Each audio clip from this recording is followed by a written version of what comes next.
Well, first things first, you've got a haircut. It's long now. You should have seen it 6 weeks ago or whenever it was. All the curls are gone. Well, they didn't come back. I got a cut a few months ago and it was still long. And I'm going gray, and all of the curl went with the brown, apparently. And you know what? I just thought I'm tired of thinking about it, so it's gone. Oh, see, It's been the very sad part nice. about that is you're a dude, which means it's never coming back. I mean, I went gray in my 30s. Like, can you tell? No. No, I'm not sweating it. I haven't thought about it once since I walked in and said, "Yeah, this was like mid-March." It's been a while. Wow. So we haven't talked since mid-March? I don't think not if you haven't seen my haircut. I think I got it cut like the 20th around there. 20, I don't know, in March for sure. May. I mean, practically. Yeah. Wow. Okay. Well, let's catch up. How was ACDC? Well, it's funny. You know what they did? They rocked. Who saw it coming? Just as always, just tremendous. And I went in there thinking, okay, don't nitpick over the rhythm section not being one I've seen before. Don't worry. I didn't have a single thought like that. It was just fantastic. See, I keep hearing people watching it online and complaining about sound or how everybody sounds or how it's sounding. Yeah. And it's like, I know that doesn't matter when you're in the crowd. No, not at all. I mean, that's the thing too, the entire experience. And it just, looking around at people, watching other people take it in. And it's clear that some of these people have never seen them before. So it's their first time, that buzz it's just too much, man. You can't even imagine it. You just have to be there to experience it. It's great. Did you get a chance to check out the pop-up bar? I did not. I heard that's the only place you can buy the reissue of the Australian version of the 74 album that was, is it High Voltage? I think it was, that was released in Australia and then was a re-release, but as like their second or third album in the US. I can't keep it straight. I mean, Jailbreak, I think, was the first one down there, but then High Voltage got different versions and passed around. By the time they hit here, they'd already done a few down there, and they were kind of repackaging for an American audience. Blah blah blah. I don't know. Well, supposedly there's a reissue, and supposedly the only place you can get it is that pop-up, and I just haven't had anybody who could confirm or deny at this point. I mean, they opened with "If You Want Blood." It was just like, what? Okay, it was just awesome.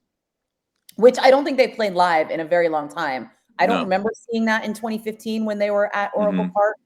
And I think I would have remembered it because I've always loved that song more since it was featured in the movie Empire Records. Do you remember that? Oh, yeah. When the record store manager just loses it. Yeah. and he goes into his office. I haven't seen that since it came out, but I remember that, yeah. I think anybody who's ever worked in a record store, that movie is mandatory viewing. Just and High Fidelity is good too. They both have moments where it's like, yeah, that's what it's like. Still super bitter that they're not playing Northern California.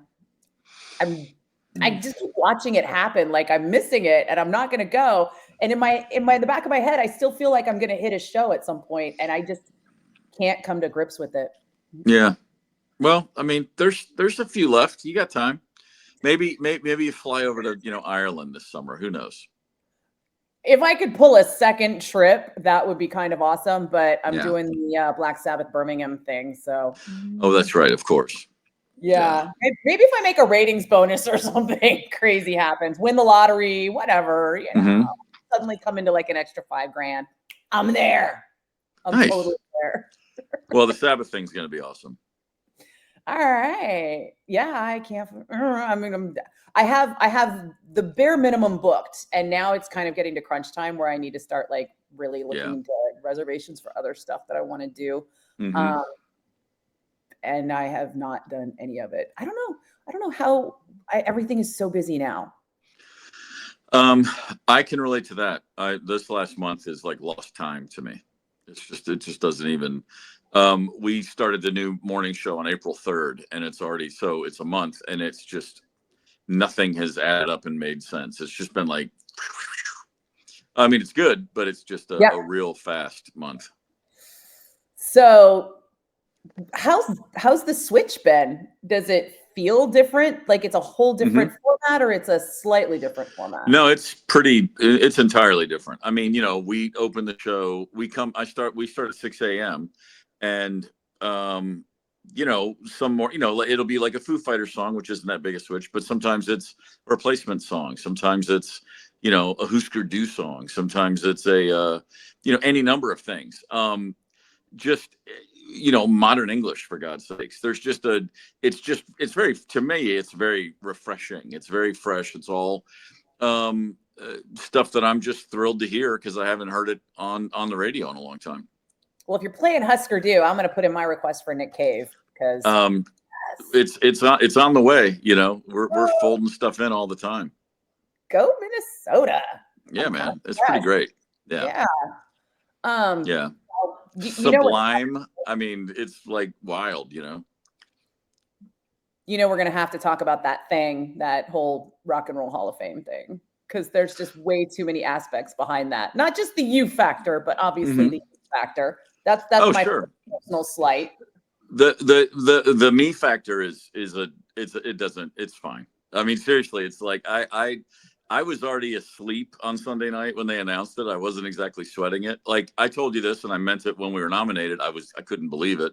And if we had gone in, that would have even been more. You got to be kidding me. And it's not like it's not false humility. I'm not acting like, oh no, we sucked. It's nothing like that. It's just, I always look at it like, I look at who's not in there already, and I just think they have a lot of ground to make up before they get to a band from the 90s that, that had a great run and a great band, and it's still in its current form, operational, but it doesn't have to me, we just never had that kind of a resume. Like, we certainly weren't trying to, and I didn't think we did. But if we'd gotten in, of course, I would have been thrilled. It would have been awesome.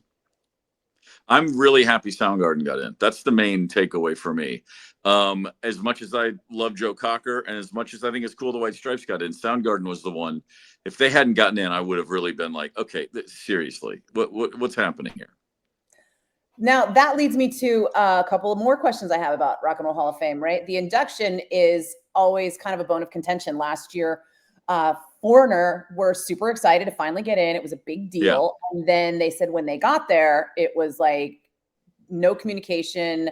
The people who wanted to play didn't necessarily play. And even though I think Lou Gramm had said he was like, he and Mick Jones had basically buried the hatchet. They didn't have that moment.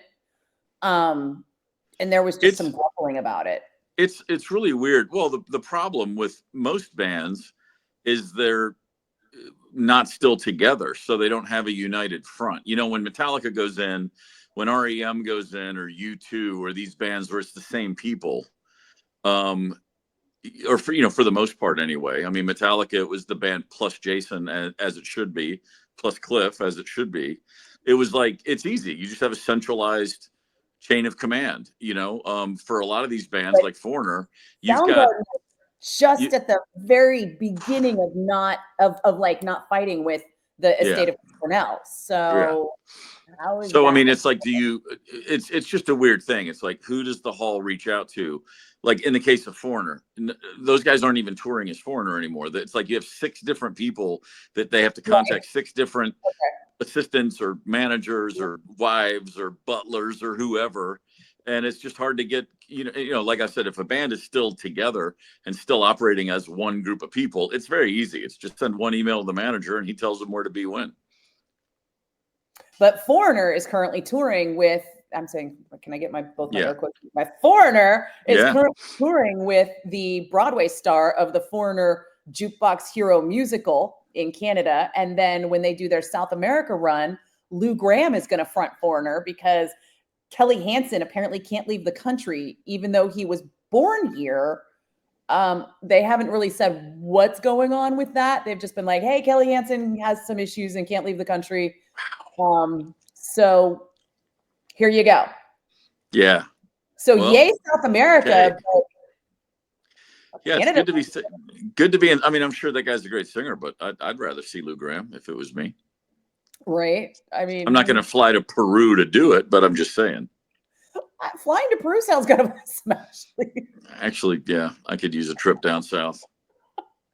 So I'm wondering if Soundgarden are going to be fronted by, because right, they have an incarnation right now, which I think is the Sludge Dragons with, oh God, what's her name? Something Shepherd is her name, and she's not related to Ben Shepherd, but she's fronting them.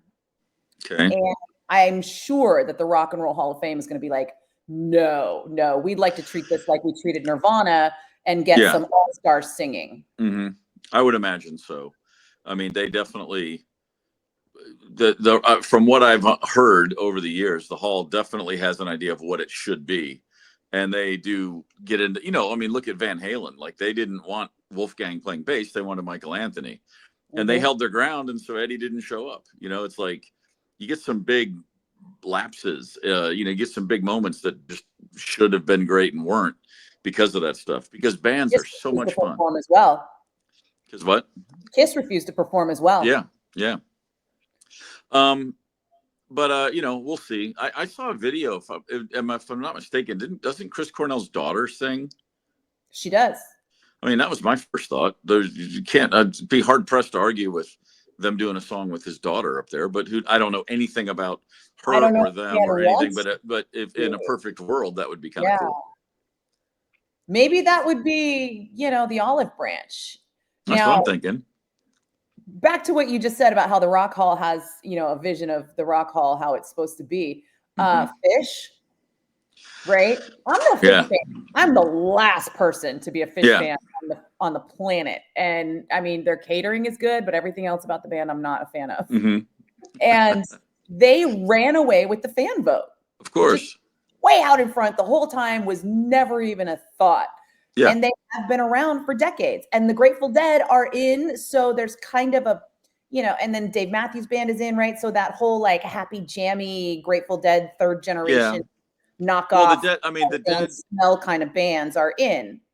The Dead are the first and the originators, but Dave Matthews Band, people probably don't remember. I mean, in the 90s, they had bona fide hits, and I mean, the Dead had a few when they first started. Then they had Touch of Grey, which blew everyone's mind. So they were on the radio. They were on MTV.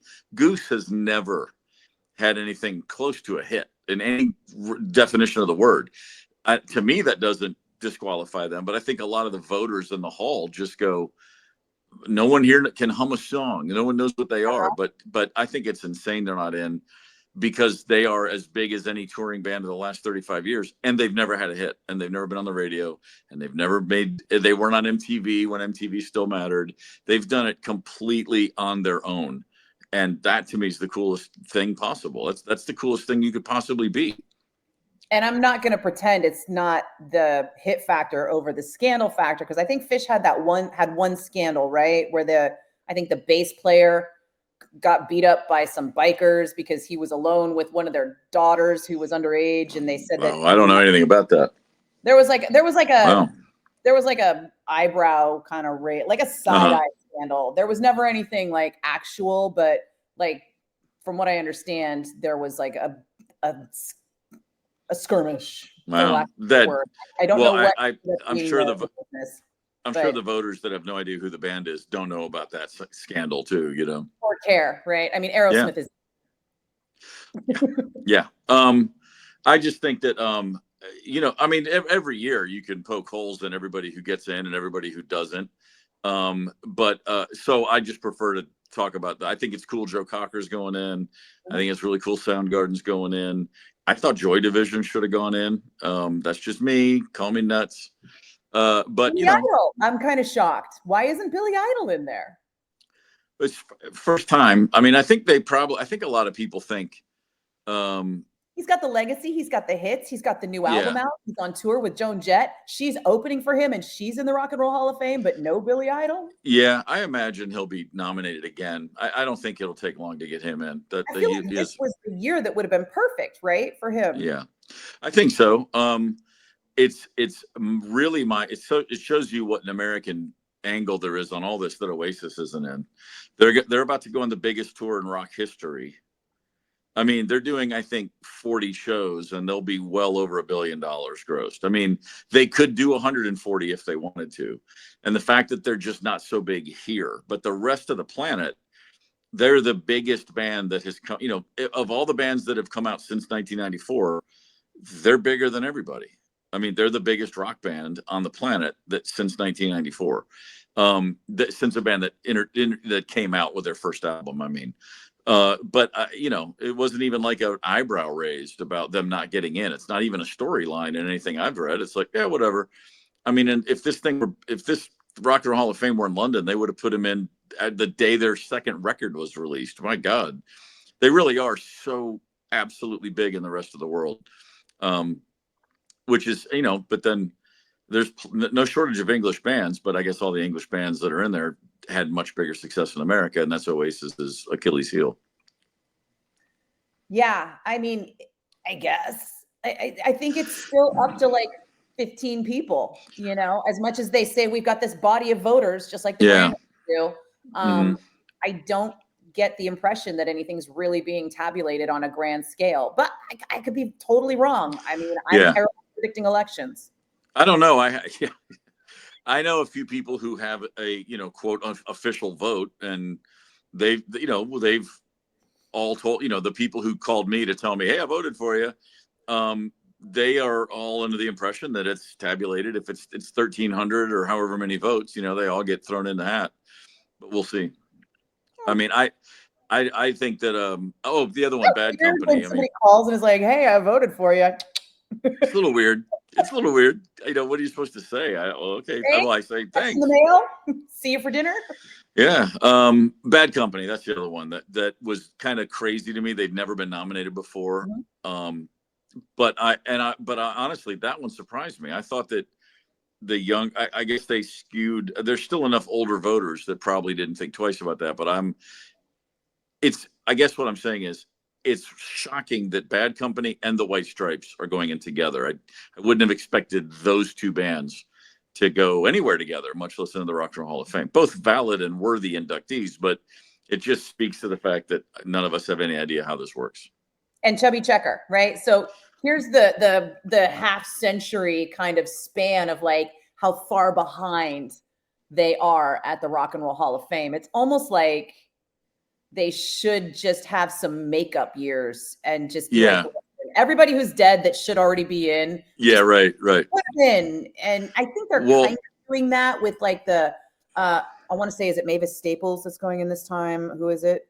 I have the name wrong. But there's a woman going in this time who's very significant, which is why it's terrible that I can't remember her name off the top of my head, but I promise you that's a brain fault, not that I didn't know who she was. Right. And she's going in right now, and it's like, okay, well, is she taking up a spot that could have been used for somebody who's alive? And well, the influence, like Warren Zevon's going in as a, you know, artist of influence, not as a performer. They do have ways to work people in there like that. You know, Carol Kay, the bassist, is going in, and she should be. Thank you. Okay, yeah. I mean, she's arguably the greatest, most recorded bassist in history. You know, she's right there. A friend of mine who is a voter, who I won't name him because I'm sure he doesn't care to have this come out, but he said, I think half the voters confuse Chubby Checker with Fats Domino. And he wasn't making a joke. He's dead serious. Yeah. He's like, I think a lot of these people have no idea about who actually, you know, is a big part of rock and roll history and who had a novelty hit. You know, Fats Domino, first ballot, absolutely building block of rock and roll. Chubby Checker had the twist. Funny you should mention that. Chubby Checker has 6 songs in the top 20 and 12 charted hits. That's it. And the 6 songs in the top 20, you've only heard of one of them. Yeah, I was going to say that's 5 more than I'm aware. They were all between 1960 and 1959 and 1961. Wow. Yeah. So I wholly agree with you, because I had that whole conversation with somebody and was like, let's look into it. Yeah. Well, you know, my wife and I are rewatching Mad Men these days, and there's a scene in the first season where all the people from the office are at a pub, and somebody puts the twist on the jukebox, and they all go crazy. And so I was like, yeah, I mean, it was a big song. You know, the people loved it in 1960. He was in a couple of like TV shows and movies. Oh, I know. Yeah. So the guy did have a long career. He did have like a half century of. Well, he's touring this year. year. 81 years old. He's out this year playing shows. Take it back. 65-year history then? My God. Yeah, God bless him. Well, you know what? Hey, I'm not going to be mad at it, but I think he should have been one of the honorable mentions, not an actual ballot. And before I forget to bring this up, Simon Kirk mentioned, I guess, in the press a couple of days where he's like, "Oh yeah, somebody already told me we're getting." I was so relieved they got in because I read all of his quotes, and some of it you could easily say he's not really sure what he's talking about. Like you think that's it? Because he sounded misinformed to me, and I was like, this is going to look bad if they don't get in. So I was just relieved for him that it was actually true. So he's not the first artist to go into the Rock and Roll Hall of Fame to be told in advance that I know of personally. I know somebody. Oh no, they tip you off. I mean, they got tipped way off in advance. And with the nominations, especially because you see people nominated, and that morning they have obviously pre-recorded. Hey, this is great. It's a huge honor. I mean, they give people a heads up on the nomination. The inductions, I would imagine it works the same way. They got to give you a little.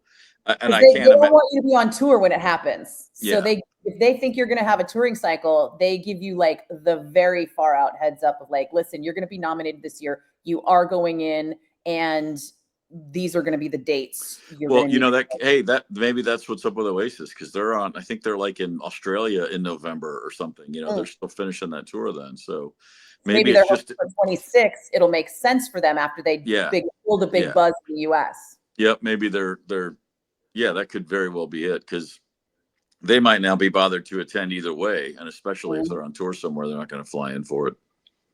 Speaking of flying in, guess what I'm doing this weekend? You are going fly fishing.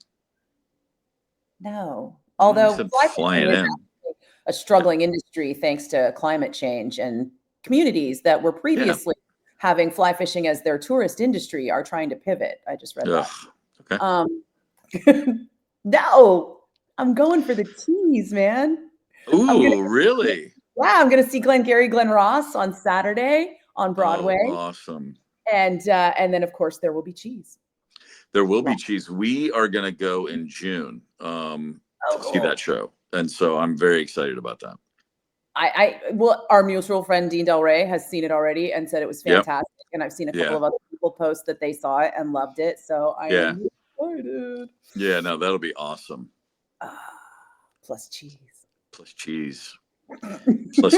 just a meandering, salivating walkabout in the cheese shop. It's funny because my friend who lives in New York City, she sent me this thing, and it was a link to a cheese rave. And I was like, what is the cheese rave? So I click all the way through, and it turns out it is exactly what you think it is. It's a rave that comes with cheese. And there's like a cheese, whole massive charcuterie that is out the whole time while the EDM is going on. So you turn up in your EDM outfit and you dance with your cocktails and your cheese. And I mean, I honestly can't think of anything more brilliant. That'll stimulate the desire to eat more and more quickly. And when it's all that cheese, I mean, the blowback might be a little uncomfortable, 8-10 hours down the road, but boy, in the moment, that's going to be heaven. Yeah. Yeah, man. I don't know if I have anything else on my list. Is there anything else you've got going on, or should we end on cheese? I'm always happy to end on cheese. I don't know. I've just been so consumed with getting back into the flow. We had a few months where we were on air, but sort of halfway. I mean, it was weird and then I took 2 weeks away. My mom passed in March, and so we had a extended break. It doesn't take long to get out of the cycle of morning radio, as in it takes about 1 week off before your body's like, yes, we're sleeping in again. This is what it's supposed to be. And so starting back into the clock, like I said, I'm a month in, and it's like I'm starting from scratch all over again. Like I wake up and go, you got to be kidding me. I'm doing this now. Oh yeah. I'm going to totally out you, because there was one time when I called you to chat and you were like out at 4:30 in the afternoon. specific. Oh, I've been, there's a lot of 5 p.m. sound asleep in a chair already, you know, and then get up and go to bed and then pop awake at 2 a.m. It's ridiculous. So then what happens at 2 a.m.? Do you just get up and old man around the house for a couple hours, or do you go back? No, I lay in bed and think and convince myself I'll go back to sleep, although I don't. And then after 30 or 45 minutes, then I get up and then I old man around by myself. And then I go watch the highlights of the game I was too tired to stay up for. Hey man, how about your Warriors right now? I'm about like, the Warriors right now. As soon as you said the game, I was like, oh, I tell you what. He does. I love the Draymond where he said, I'm not an 82 game player. I'm a 16 game player, basically, like regular season, whatever, but get that dude in the postseason. That's a mic right there. I am forever on team Draymond, man. I mean, there's no one you'd rather have on your team. You know, he's just one of those guys. You either hate him or you love him. And yet again, I just watch him play and just think there's no way this guy should be this impactful. And he's an absolute Hall of Famer, first ballot. He's mind blowing. Obviously, Steph is Steph. You don't even have to say it. But Draymond, and I've been on him since his second or third season. Like that guy's a freak. He's Dennis Rodman and 4 inches shorter. It doesn't make sense. And if you can remember far enough back to the start of the season, it was not like that. No. We were going to be here. It was like, oh, rebuilding again, huh? No, Jimmy's changed everything. Getting Butler in was, well, when Butler went down last week with that, you know, when he fell, I thought, well, that's it. I mean, he looks like he wasn't going to be back. And if he's back even in limited capacity, but no, I mean, it's a great thing they're playing the Rockets in the first round, who are at a great regular season, but it's just that youth. They're so young. There was no chance on God's green earth they were going to beat this team in a 7-game series. It's just not possible with all this experience. It's about to get a lot harder, but it's awesome to see them win this first round, which I'm assuming they will tonight, of course. Yeah. Not trying to jinx anybody here. Yeah, knocking on all the things. Yeah, I'm hoping that the Timberwolves can eliminate the Los Angeles Lakers tonight as well. I'll be staying up LA all the time. I'll be up for the first half of that one at least. I've made a commitment. I gotta watch that one. Yeah, you've set some alarms. Yeah, pretty much. Awesome. Well, hopefully we will be back in regular form now that most of the things have slowed down. But yeah, I'm definitely feeling like I'm gonna have a normal life again now. So how many times have I said that?